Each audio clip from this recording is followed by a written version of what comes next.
Splinter rummaged through the fridge, searching diligently for his tub of sour cream. He hummed to himself, tail waving, as he clutched the bag of potato chips in one hand and tried to grab at the half-empty tub in the way back of the fridge. His arms were too short, though. As with every attempt he made, the sour cream slid away from his nails and became that much harder to reach. Ah well, he supposed, this is what having 4 taller kids was all about. "Boys!" he called, wandering back into the television room from the kitchen. He spotted them easily enough. They were all clustered around his chair, armed with a dozen different blankets and pillows. Or, wait, 1, 2, 3, where was Blue? Splinter turned to look at the clock, and he frowned, puzzled. It was 8:30 p.m, and yet there was no telltale smell of pizza or dirty boxes lying scattered around. "Boys," he repeated again, softer. "Weren't you supposed to order pizza?" There was another moment of silence from them. Splinter only answered by the distant chatter of television superstars and loud sound effects backed by upbeat music. Then Purple blinked, his gaze darting to meet Splinter's own before he turned back to the television. Yeah, Purple answered, eyes glued to the screen. Leo's on it." Orange blinked, the first to shake himself from his movie stupor. "Wait," the youngest said, frowning. He got up, looking around for something, or someone. Did he also feel like something was wrong? "Wasn't that like an entire hour ago? We're on the 5th movie of this arc. We started on the 4th. "Yeah, hard to tell with autoplay," Purple commented, waving a hand dismissively. "They all seem to blend together." "An hour," Splinter repeated. He pushed down his fear, keeping his expression calm. Young and inexperienced as they may be, his sons were large, powerful mutants. They had gone largely unknown to anyone except their little human friend, and Splinter couldn't think of any enemies out to get them. 2 faces flashed in his mind, and Splinter shook his head slightly. No, any of his own enemies thought he was dead. Blue probably just got lost or distracted, and the others could go get him. Easy. An hour wasn't that long, just 20 minutes longer than usual. But still. "Maybe it just took Leo a while to get back while carrying the pizzas," Red suggested, unknowingly following Splinter's same line of thought. But the eldest had also stood up, his brow furrowed. "Or the deal for cheap pizza made the place so busy that the pizzas had taken forever? That happens sometimes, right?" You're making a big deal out of nothing, I'm sure," Purple groused. "He's done this hundreds of times." The soft-shell turtle, however, still hit pause on the movie and joined his brothers in standing. "If I'd known this would happen, I would have sent a drone or something. You think that with a teleporting sword he'd be a bit quicker about it?" "Not now, Donnie," Red said, shifting uncertainly from foot to foot. "Pop's right. It's been a suspicious amount of time. It wouldn't have taken him 40 minutes just to get back here. We need to go search for him." You think something bad happened to him?" Orange asked, his voice small. Splinter smiled, patting his youngest on the shoulder. "No need to worry, Orange. I'm sure Blue would have called if anything was seriously wrong. Why don't you 3 go out and find your brother? I'll stay here and call if he shows up." "Good idea, Dad," Red agreed. "Come on, guys, let's go." Splinter watched his sons all walk off, the 3 chattering quietly amongst themselves. Orange was clearly anxious already, but Purple and Red were doing a decent job of keeping their cool. Their only giveaways, Red's constant checking that his other 2 siblings were still there, and Purple refusing to look up from his wrist tech, probably already trying Blue's cell phone. Splinter stood there, watching his sons until they were all out of sight, before he climbed into his reclining chair and popped open the bag of chips. Nothing to do but wait, he supposed.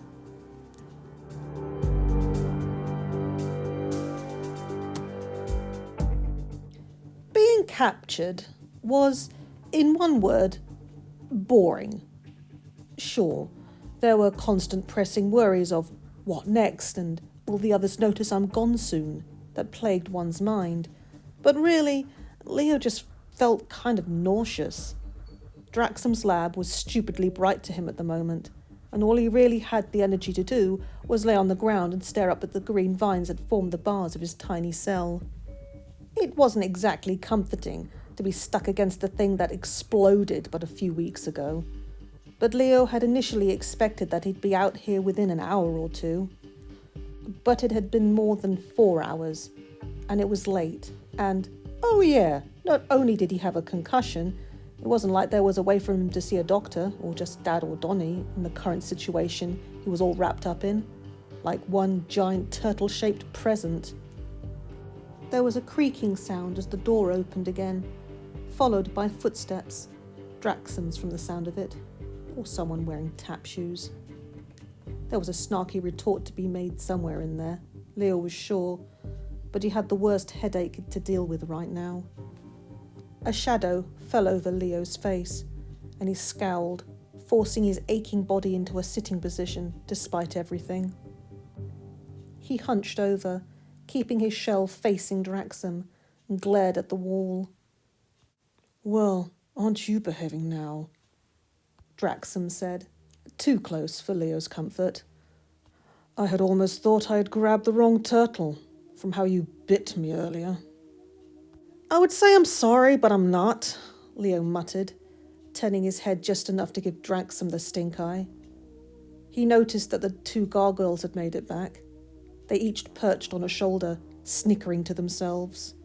"You learn to fight dirty sometimes when you have 3 brothers. And speaking of which, my brothers sure have already noticed my absence. I bet they're coming here right now and are going to be kicking your sorry butt in no time," he said. "So I'd let me go now if I were you." "What fire," Draxum said, chuckling slightly. "I'm sure they will. I'm sure they noticed you were gone and immediately realized that was a bad thing for them." There's something in Draxum's voice that Leo didn't like, a feeling that sent something cold down his spine. "Don't fall for it, Leo," he thought furiously, determined not to show any weakness to his captor. But it was too late. His shoulders had tensed ever so slightly, and when he met Draxum's gaze, he knew the warrior scientist hadn't missed it. Draxum didn't move, his smirk only widening. "What?" Leo managed to say. "Do you mean by that? What a stupid comment. Of course his brothers had noticed he was missing. Leo had been getting pizza. They would have been on high alert at all times. And, as much as they fought, his brothers cared about him. A lot. What did this jerk know anyways?" Draxum shrugged, straightening up to his full height. He sneered down at his captive audience. "Maybe your brothers will notice you're gone and be glad for it. Maybe they'll think, the extra weight is gone." "They wouldn't!" Leo shot back, getting to his feet. He swayed, dizzy, before he regained his balance. He couldn't stand at his full height, so he had to awkwardly remain bent forwards as Draxum loomed over him. "What do you know anyways? You've met us 3 times?" "And yet I created you." Draxum's eyes narrowed, his face tilting so it was mostly covered by shadows. "I know so much more about you than you would ever dream of. I'm practically your parent." "Wow, you are messed up," Leo said, raising his brow as he let out a short bark of amusement. Do you hear yourself, dude? You owe Dad 13 years of child support before you can even begin to make that claim." The green vines suddenly shuddered, and Leo flinched away, leaning back as the bars of his cage slid back into the ground, leaving the space between him and Draxum open. The yokai didn't move towards him, however, instead tilting his head to look up at the pillar that contained more mutagen behind Leo. A father, you say? Draxum mused. I wondered what kind of yokai or human took you in. Clearly he didn't know what he was doing, though you've been trained all wrong. Yeah? Leo asked. He hesitantly straightened up, stepping gingerly over where the vines had been. Was this a trap? He kept sneaking glances at Draxum, waiting for the yokai to suddenly attack him. But there wasn't anything, so Leo awkwardly stood there, eyes flitting over the nearby walls as he kept an eye out for every available exit. It would be hard to move quickly with the concussion, but he would just have to do it. He just had to wait for an opening. But, I don't know, I'd say I turned out great, he added, hoping to prompt the villain into a long, distracting spiel. You've seen what I can do with my Odachi. That is little more than buffoonery, and luck half of the time. Draxum snapped, turning his head to track Leo's movements. I'm talking about being more than just that. The two gargoyles were both watching Leo with their bright red eyes, and the turtle shifted uncomfortably.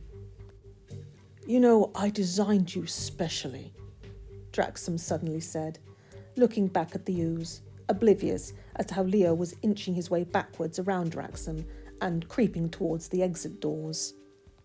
Unlike the current generations of mutants, my ooze didn't transform based on existing character traits. It was meant to do the opposite and give you specific ones. It's why I used simple-minded animals rather than the other way around, he revealed. Lujitsu with a bit of snapping turtle DNA would have been formidable, of course, but that wouldn't have made him perfect. And you four, were meant to be perfect. Okay, Leo asked.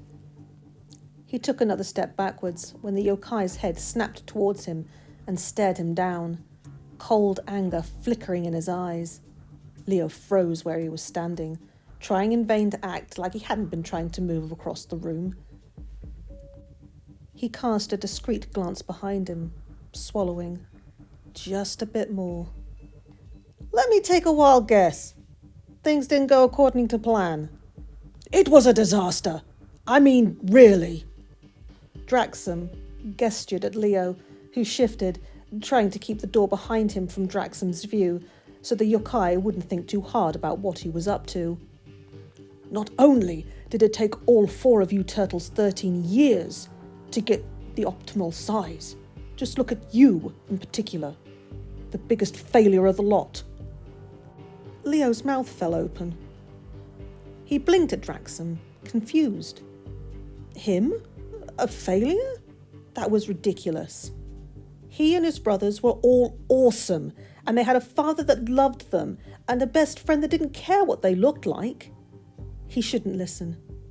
He knew he really shouldn't listen. But what do you mean by that?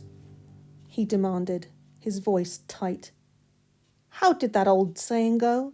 Curiosity killed the cat? Well, make it a turtle, because Leo was officially an idiot. Were you not listening?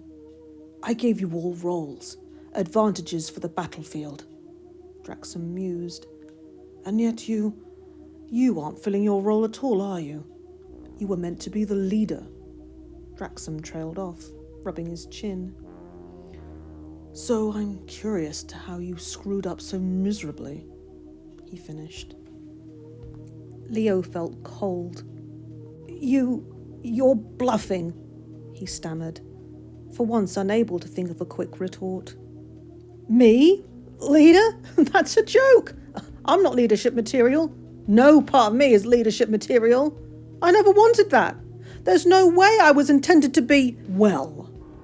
Draxum cut him off, and with a gesture of his hands, the doors behind Leo suddenly shut with a loud crack. He jumped, whirling to look at his exit. Munin and Hugin grinned back at him, giving each other a high five. What are you even good for, then? Draxum finished, now right behind him. Leo spun back around to keep an eye on him, his eyes shooting to the large pipe on the second-story area. Since they had entered the lab that way the last time, Leo was pretty sure that meant he could get out that way as well. His eyes drifted back to the imposing figure right before him, and Leo gave him an uneasy smile. I'm plenty useful. I'm the face man. The face man, Draxum repeated, looking entirely unimpressed. I should have known to take one of the others. It's not like you'd be of any use to me. You're the weakest of the bunch, after all. That first part of the comment was enough to make any thoughts of escape slip away from Leo in one go. The red-eared slider shrank back, breath stuttering in his throat. What? No, stay away from my brothers, Leo demanded, his eyes narrowed.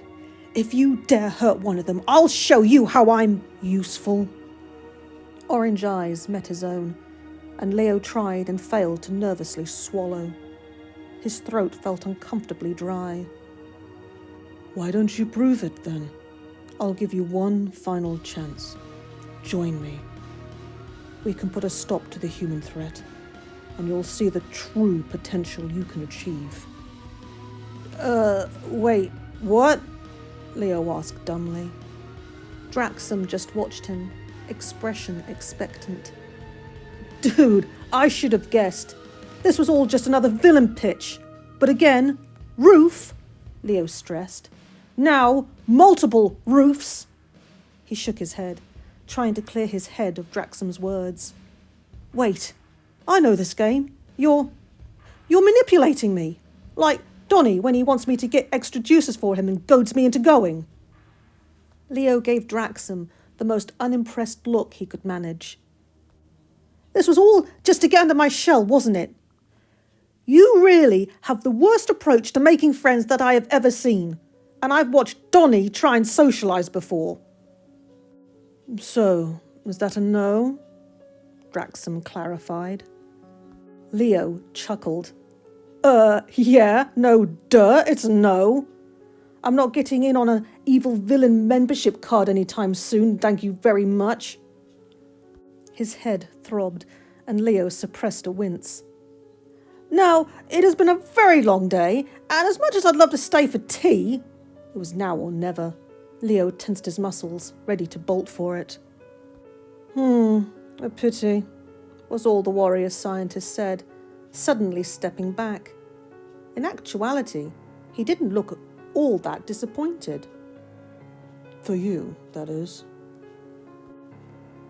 What? Leo managed to say before he yelped, thick purple vines bursting up from the ground and lithely wrapping around each of his limbs and his torso.